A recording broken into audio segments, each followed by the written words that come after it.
June 5, 1944, 10:15 p.m., England.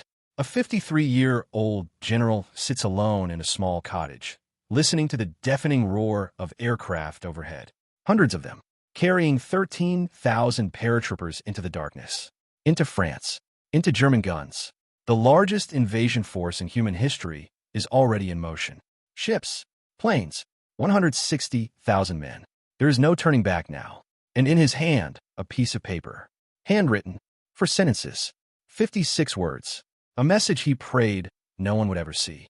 Our landings in the Cherbourg Havre area have failed to gain a satisfactory foothold, and I have withdrawn the troops. If any blame or fault attaches to the attempt, it is mine alone. This is the untold story of D-Day, not the heroism on the beaches, but the crushing psychology of the man who sent them there. The loneliest night of Dwight D. Eisenhower's life.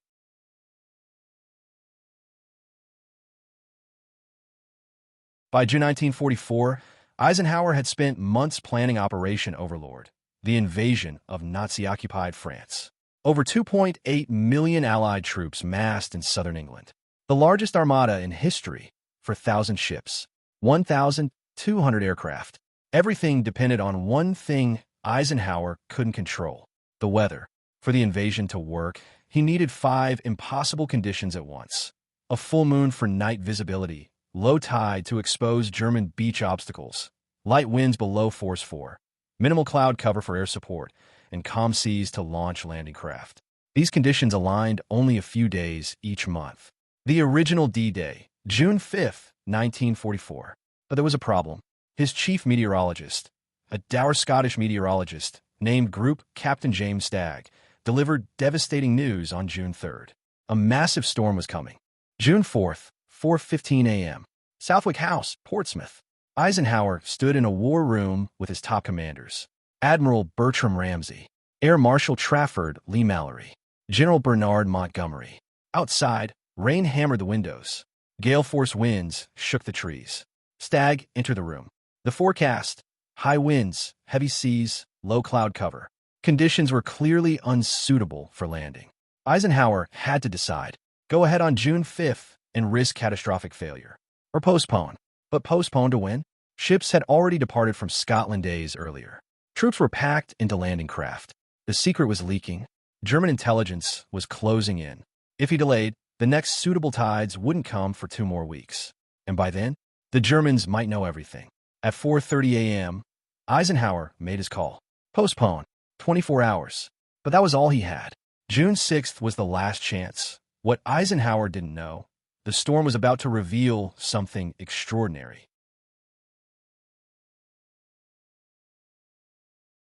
June 4th, evening. The weather was worse. Horizontal rain. Winds rattling the tent camps. Inside Southwick House, Stagg and his team studied reports from weather stations across the Atlantic: Canada, Greenland, Iceland, Ireland. The Germans had none of this data. They were blind. And Stagg saw something the Germans didn't. A brief break. A ridge of high pressure building behind the storm. Not perfect conditions, but a window. Maybe 36 hours. Starting the morning of June 6th. At 9:30 p.m., Stagg entered Eisenhower's command room. Rain pounded outside. Stagg delivered his forecast: winds of force 3 or 4. Clear skies. Cloud bases high enough for naval gunners to spot their targets. Not ideal, but possible. Eisenhower stared at him. The room fell silent. If Stagg was wrong, thousands would die. The invasion would fail. The war could be lost. If Eisenhower waited 2 more weeks, he'd hit the worst Channel storm in 20 years, a fact no one knew yet. Eisenhower called another meeting for 4 a.m. the next morning. June 5th, 4 a.m. Eisenhower stood, exhausted, chain-smoking, drinking coffee. He turned to each commander. What do you think? Montgomery: I would say go. The room debated, argued, agonized. Then Eisenhower stood up. Witnesses disagree on his exact words. Some say he said, "Okay, we'll go." Others remember, "Well, we'll move." Some claim, "All right, boys, we will go." But everyone agreed on one thing. It took him less than a minute. 35 seconds, Eisenhower later said. The most important decision of the 20th century. Made in 35 seconds. The invasion was on.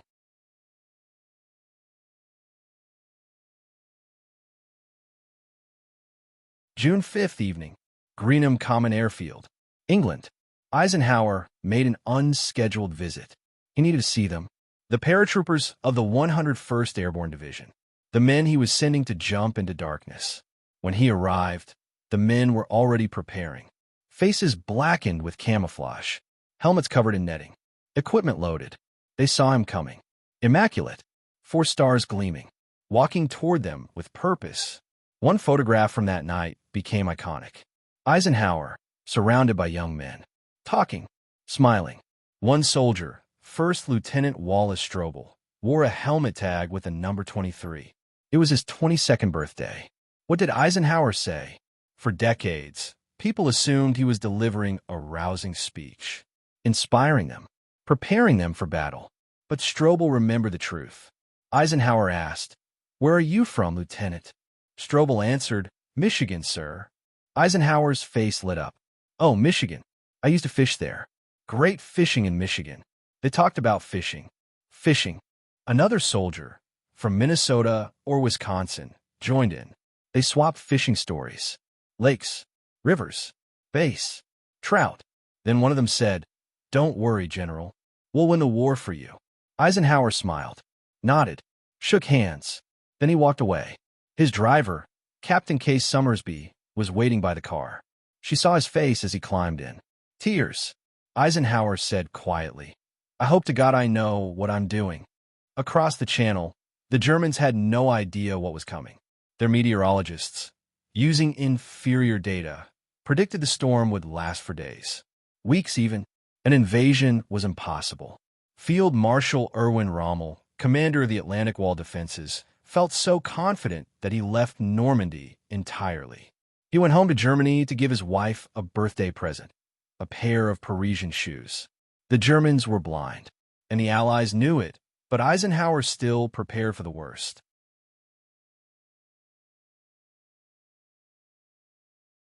June 5th, late afternoon. Telegraph Cottage, Kingston-on-Thames.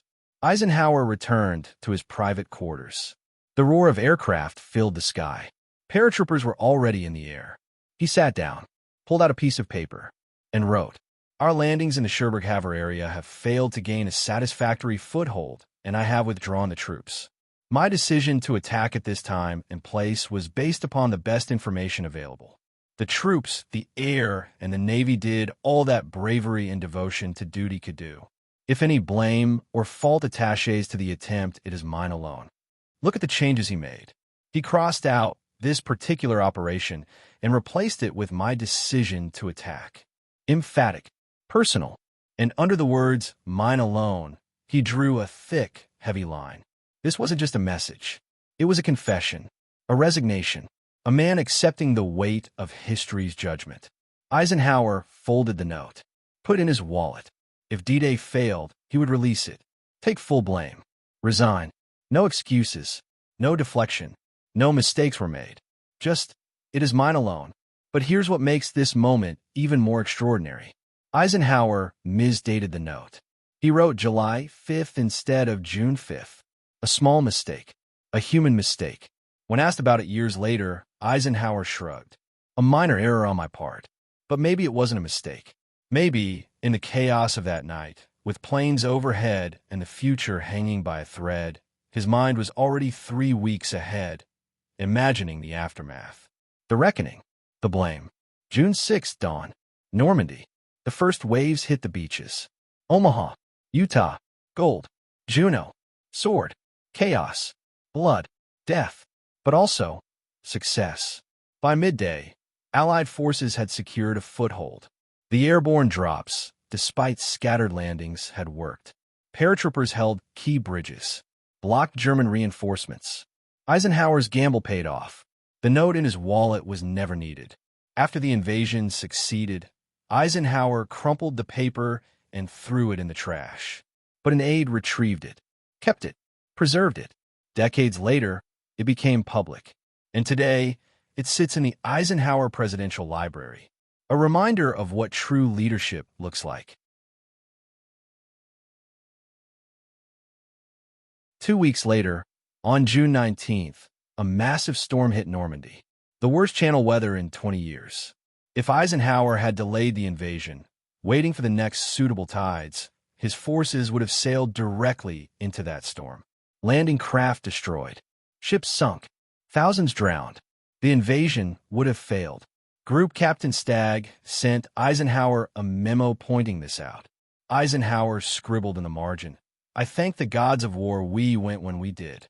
Years later, in 1961, President John F. Kennedy asked Eisenhower a question during his inauguration. "What gave you the edge on D-Day?" Eisenhower smiled. "Because we had better meteorologists than the Germans." But the real edge wasn't the meteorologists. It was Eisenhower's willingness to carry the weight alone, to make the decision in 35 seconds, to visit the men he was sending to die, and talk about fishing, to write a message accepting full blame before the battle even started. That's leadership, not confidence, not certainty, but accountability. Most of the paratroopers Eisenhower spoke with that night didn't survive. Lieutenant Wallace Strobel, the man in the photograph, the one who talked about Michigan fishing, was one of the lucky ones. He survived, went home, lived until 1999. But many others in that iconic photograph were killed or wounded in the days that followed. Eisenhower knew that would happen. He expected it, and he carried that weight for the rest of his life, that on the night of June 5th, 1944, Dwight D. Eisenhower didn't deliver a rousing speech. He didn't make promises he couldn't keep. He talked about fishing. He shook hands. He smiled. And then he walked away, tears in his eyes, knowing he'd just sent thousands of young men to their deaths. But he also knew something else, that if it all went wrong, the blame would be his, and his alone. That's the cost of command.